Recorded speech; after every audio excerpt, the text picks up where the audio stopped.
nuevamente con ustedes aquí en Asia, Lejano Oriente, otra vez desde el Centro Cultural Pacurondo de la Facultad de Filosofía y Letras de la UBA.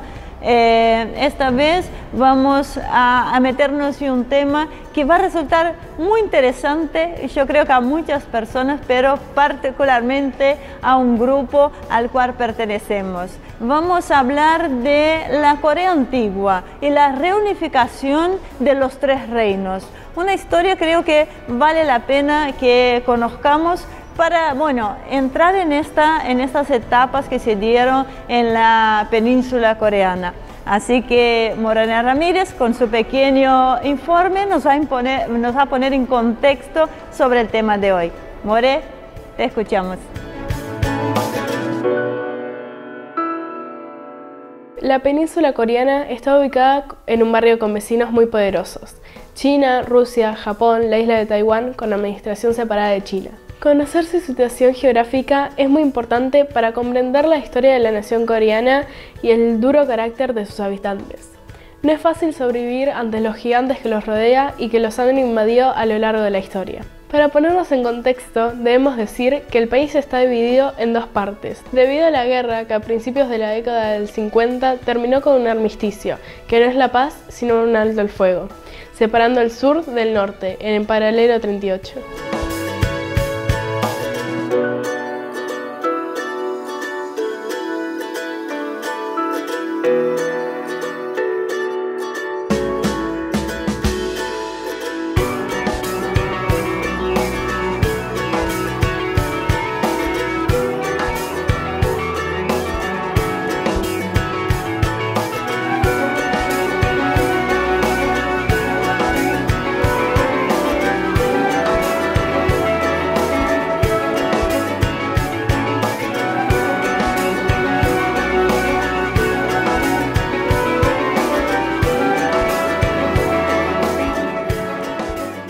Corea del Sur es uno de los países más desarrollados del mundo, con una superficie muy pequeña que roza los 100.000 km² y una población cercana a los 50 millones de habitantes. Ha conseguido un enorme desarrollo económico con un PBI que superó los $37.000 por habitante, casi 3 veces el argentino.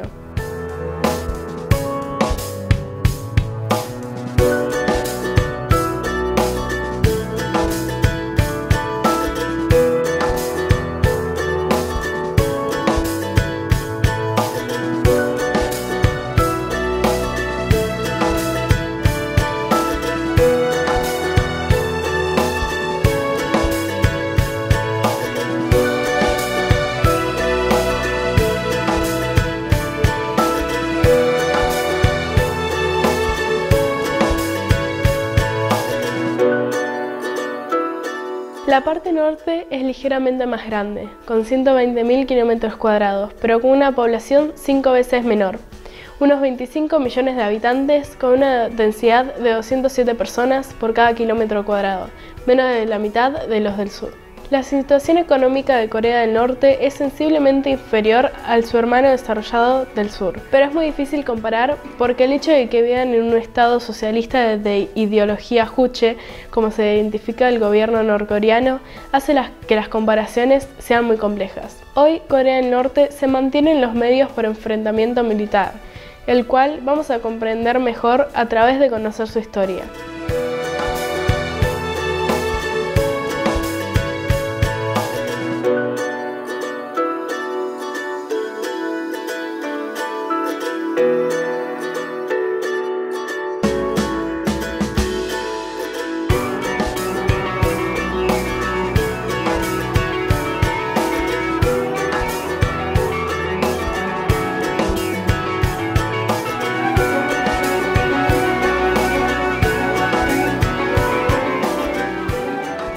La primera etapa comprende la unificación de las tribus dispersas de la península durante el periodo de los Tres Reinos y posteriormente la unificación de lo que se conoce como el Viejo Koryo.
Conocemos la historia de Corea por 3 obras, principalmente Samguk Sagi, que es la historia de los 3 reinos, que trata sobre la historia de los 3 reinos, Samguk Yusa, que es la historia y leyendas de los 3 reinos, que trata principalmente sobre la historia de Shilla, y por último está Koryo-sa, que es la historia de Koryo. Al principio habían reinos incipientes, uno de ellos era Puyo, por ejemplo, que trataba de 5 poderosas tribus que se iban turnando para elegir el rey que los representara, pero que a fines del siglo III fueron invadidos. Por otro lado estaba el reino de Goguryeo, que vivía de tributos y botines de guerra de conquistas de otros reinos que iba conquistando, valga la redundancia.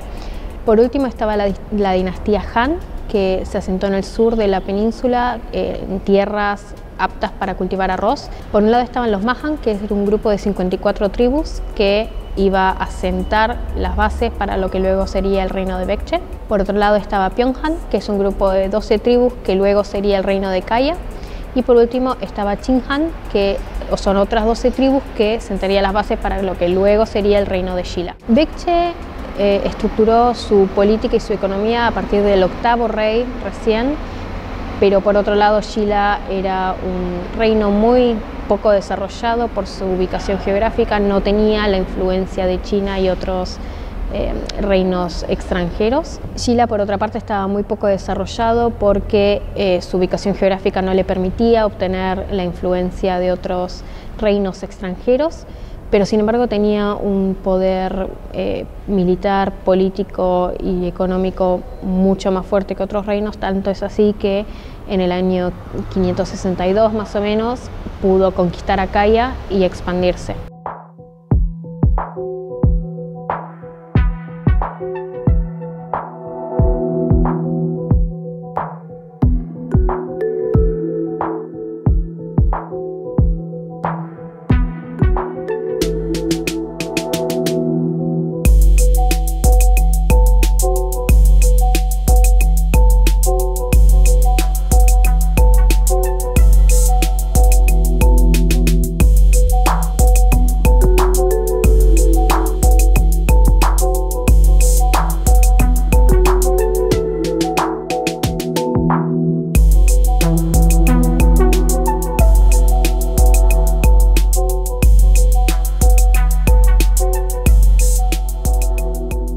Del año 300 al 668 más o menos, los 3 reinos pudieron asentarse políticamente. Cuando uno de ellos empezaba a sobresalir con respecto al resto, los otros 2 se unían para atacarlo y para vencerlo, así todo volvía más o menos a ser neutral. Baekje logró tener un estado centralizado. Goguryeo tuvo en estos años su mayor extensión y su mayor poderío político, y por otro lado Shilla pudo desarrollar su poder político y militar tan fuerte que, siendo uno de los más chicos, de los reinos más chicos, pudo conquistar en el año 660 a Baekje y en el año 668 a Goguryeo.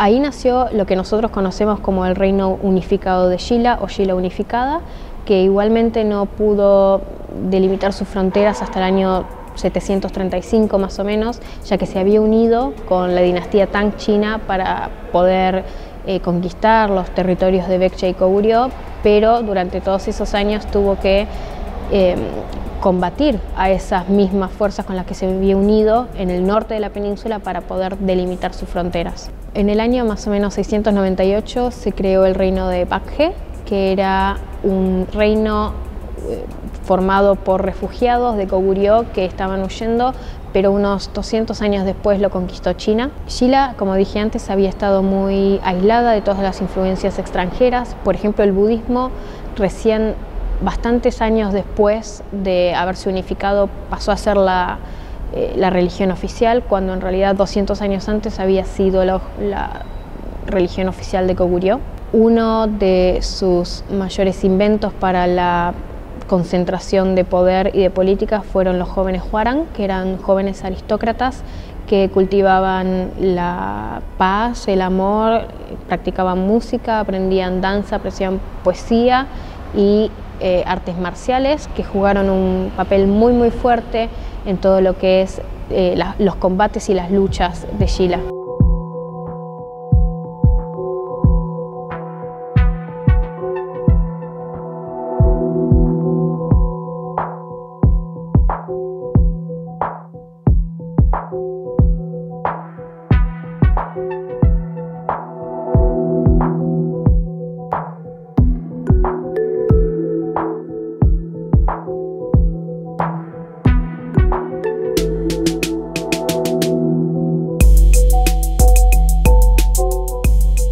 El reino unificado de Shilla duró hasta el año 935. Los derechos hereditarios lo tenía la familia Kim, que hacía muchos años se había ganado sobre los linajes Bak y Sok, que eran los que conformaban lo que en un principio había sido el reino de Shilla. El linaje Kim dividió el territorio en 9 provincias con 5 ministerios y estratificó aún más la sociedad e impuso los exámenes chinos de aptitud para poder formar parte del gobierno, para ser funcionario, lo cual no le daba oportunidad a muchas otras clases, porque siempre los que podían acceder a estudiar a ellos eran las familias aristocráticas.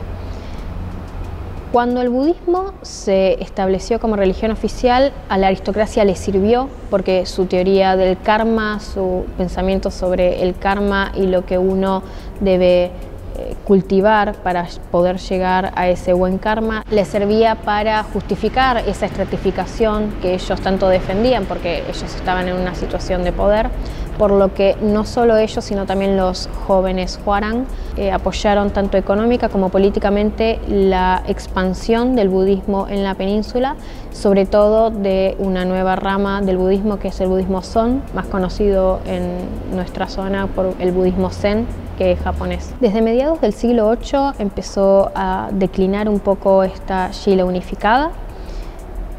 Los linajes estaban muy fragmentados, todo el tiempo luchaban por quién iba a subir al trono, y además estos exámenes que ya habían puesto permitía que un montón de gente no calificada pudiera acceder a ciertos lugares dentro del gobierno, cuando había mucha otra gente calificada que no llegaba a esos lugares por no poder rendir los exámenes, porque los hijos de las familias aristocráticas entraban casi sin rendir examen. En el año 780 asesinaron al rey después de una década de revueltas y levantamientos, por lo que los siguientes 150 años hubieron más de 20 reyes con periodos de reinado muy cortos.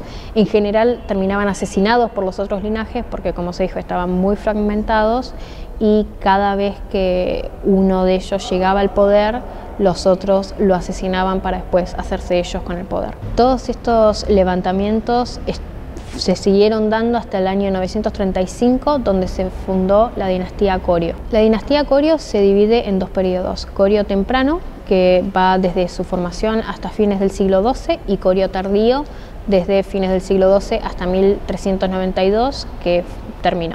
Koryo tuvo una política muy expansionista, puso su capital en Kaesong y creó otras 3 subcapitales para que su poder no estuviera concentrado en un solo lugar, pero seguían teniendo los mismos problemas que antes: sociedad estratificada, no había movilidad social.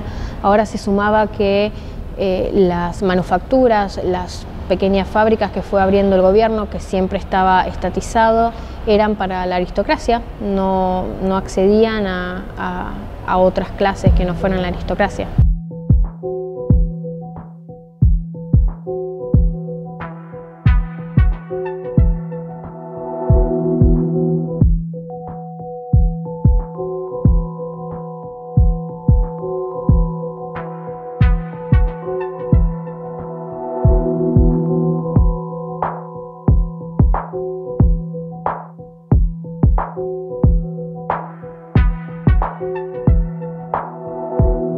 Koryo tardío seguía con los problemas de Koryo temprano.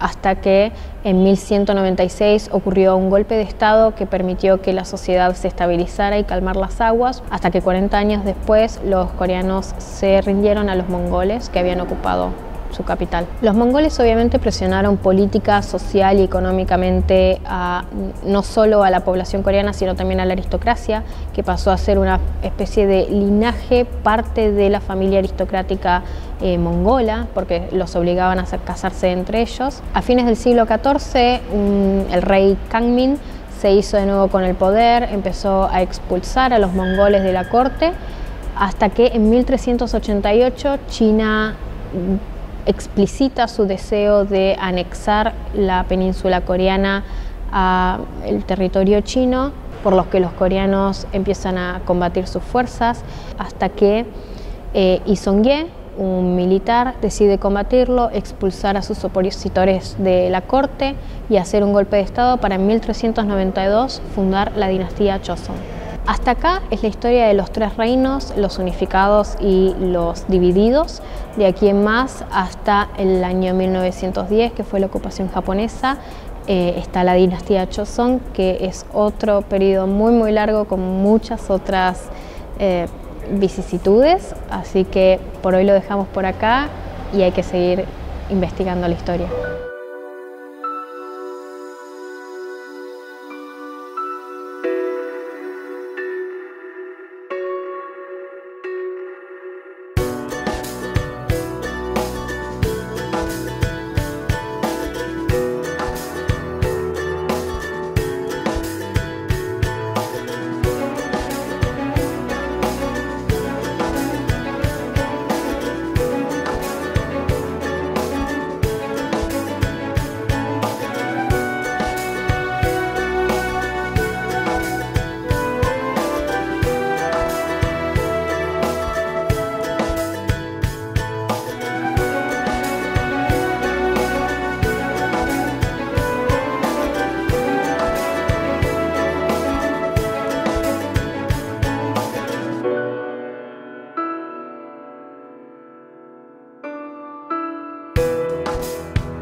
Muy bien, ya llegamos al cierre de esta primera parte, donde hablamos sobre la Corea antigua, hablamos sobre la reunificación de los tres reinos.